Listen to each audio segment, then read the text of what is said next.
Assignment number 3, question number 1. Peter leaves his home at 6:40 and travel in his car for 2 hours and 50 minutes. So departure time and journey time is given. Part A, at what time does he arrive at his destination? So we have to find out the arrival time. So now the departure time given is 6:40 and the journey time given is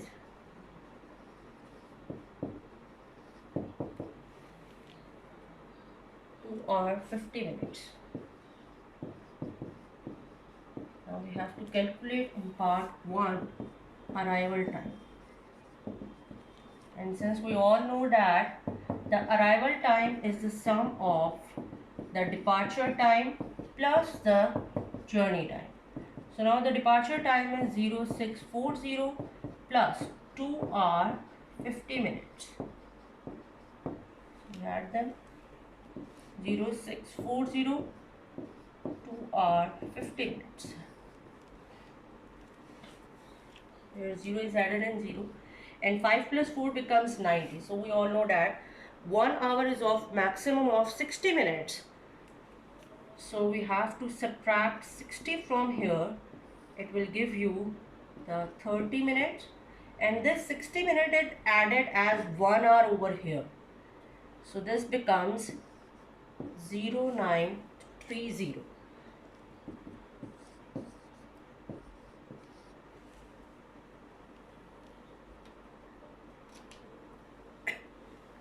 On the return journey, he leaves at 14:37, which is 2:37 p.m.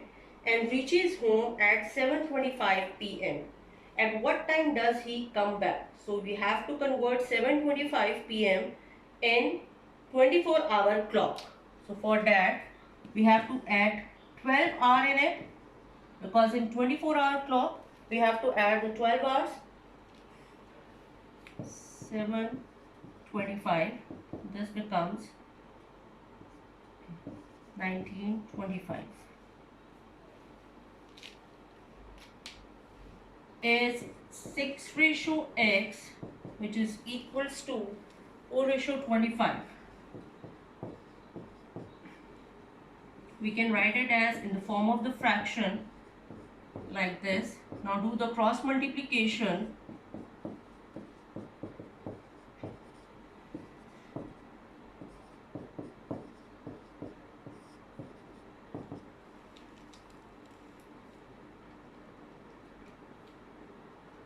37.5. So the value of x is 37.5.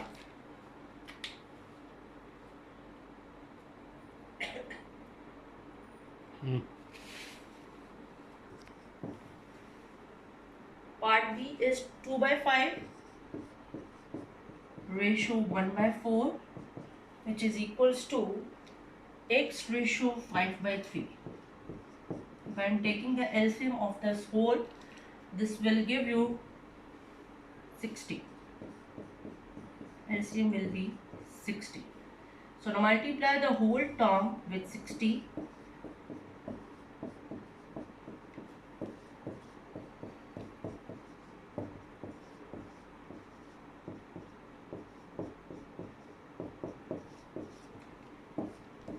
Five 12 times 60 and 12 twos are 24. Ratio 415 times 60, this will be 15.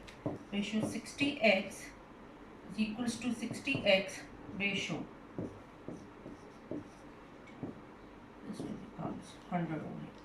Now we have to write it in the form of fraction. 24 over 15 is equals to 60x over 100. Now simplify it. 2 3s are 6, 2 5s are 10, and here you can simplify it. 8/5. 3 8s are 24, 3 5s are 50.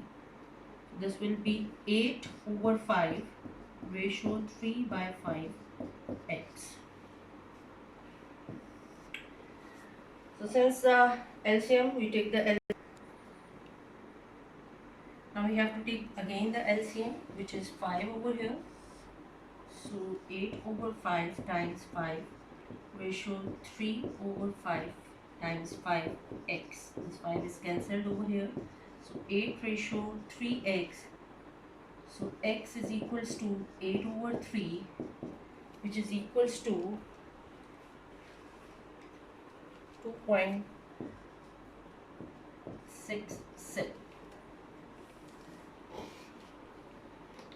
Number 3, A ratio B given as 7 ratio 3 and B ratio C given as 2 ratio 5, and it is required to find out the ratio of A ratio B ratio C.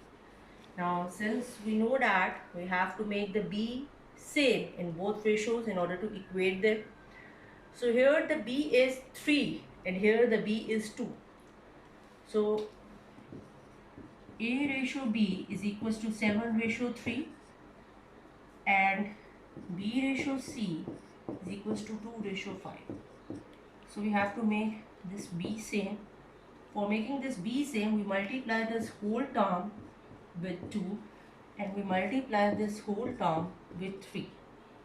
So this becomes 7 times 2 ratio 3 times 2, which will be 14 ratio 6, and here 2 times 3 ratio 5 times 3. This will be 6 ratio 50. Now we have to equate them since the B is same in both ratios.